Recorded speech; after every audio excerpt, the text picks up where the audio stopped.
खाद्य जोगाण एवं खाउटी कल्याण मंत्री कृष्णचंद्र पात्रंकर बासभवन एक मृतदेह जहाँ कहुच्छी व्यक्तिगत सहायक स्वर्गत संकर्षण नायक मृतदेह उद्धार करा जायछि एवं परवर्ती समय रे कैपिटल थाना रे गोटे यूडी केस करा जायछि एवं तापरे तांकर मृतदेह को बलांगीर निया जायछि एवं तांका परिवार को हस्तांतर करा जायछि। राज्य राजधानी जड़े मान्यवर मंत्रींकर घरू तांकर व्यक्तिगत सहायकंकर मृत्युर कारण एवं ए संपर्क रे जहा तथ्य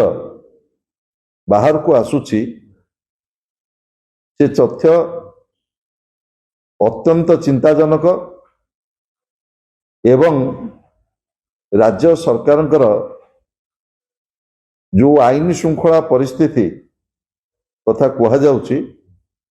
ये आईन श्रृंखला परिस्थिति मध्य आज प्रश्नवाची रे छिड़ा हिच।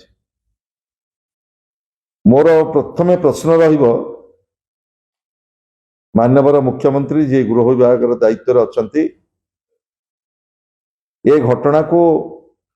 गुरुतर भाव रे संज्ञान को नियंतु कारण ये मृत्यु जड़े मंत्रींकर सरकारी बासभवन रे घटी किभली भाव रे घटिला मृत्युर कारण कौन एवं वर्तमान पर्यंत जहाँ सबु गणमाध्यम रे प्रकाश पाउची तार सत्यता केते से संपूर्ण भाव में गोटे तदंत सापेक्ष जहाँ प्रारंभिक भाव में कह जाउची विद्युत आघात स्वर्गत नायकर मृत्यु होइछि। आपण माने चिंता करंतु राज्य राजधानी रे जदि विद्युत आघात रे मंत्रींकर सरकारी बासभवन तांकर व्यक्तिगत सहायक मृत्युवरण करती ये तदंत रे को मानकु संपृक्त करा जिवो एवं सरकार गोटे यूडी केस करी खाली बसीगले हबनी गला काली तांकर पार्थिव शरीर को बलांगीर रे तांको परिवार पाखरे पहुंचला परे एपर्यंत गणमाध्यम प्रतिनिधि माने स्वर्गत नायकर धर्मपत्नी एवं तांको परिवार वर्ग को भेटिबा को चाहुचंती सेथिपाई मध्य बारण करा जाउछि जोथि पाई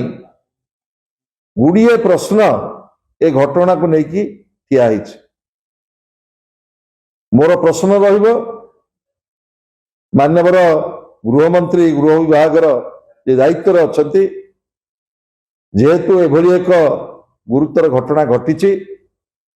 से संपर्क रे पुंखानुपुंख तदंत करा जाऊ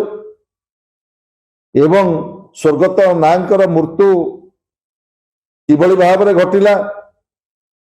एवं तांका मृत्यु सहित को माने संपृक्त अछंती एवं से जदि को घटना रे मृत्यु होईछि सेथिरे तांकर चिकित्सा किए करिथिले चिकित्सा रे को माने संपृक्त थिले एवं किभली भाव में एभली मृत्यु घटी जड़े मान्यवर मंत्रींकर सरकारी गृह रे ये गोटे उच्च तदंत करा जाऊ एवं जो जो प्रश्न आज सृष्टि होइछि से प्रश्न उत्तर राज्य सरकार रखंतु। आज गणमाध्यम रे विभिन्न प्रकार खबर आसुची मु आशा करुच्ची राज्य सरकार गृह विभाग ए कथा को गुरुतर सहित नहीं कि जेहेतु जड़े मंत्री घरे घटना घटी कहार संपृक्ति रही मृत्यु एवं स्वर्गत नागर चिकित्सा किभली भाव में करा जायछि एवं तांको मृत्युर कारण कौन से संपर्क में सार्वजनीन तुरंत करा जाओ। शुणु जेहेतु प्रारंभिक भाव में पुलिस गोटे यूडी केस करी तदंत करुची एभली अभियोग करने पूर्वर मु जो दी तीनोटी गुरुतर प्रश्न आपण मान पाखरे उपस्थापन करुची से किभली मरिथिले एवं जदि विद्युत आघात पाइछंती तांकर चिकित्सा को माने करुतले ए चिकित्सा सहित संपृक्त डाक्तर मानकर बयान निया जाऊ एवं ए संपर्क रे गृह विभाग संपूर्ण भाव में गोटे स्पष्टीकरण रखू कारण तांकर मृत्यु एवं परवर्ती समस्त घटना तांका बलांगीर तांकर परिवार पर्यंत समस्त घटना गोटे संदेहजनक स्थिति रही।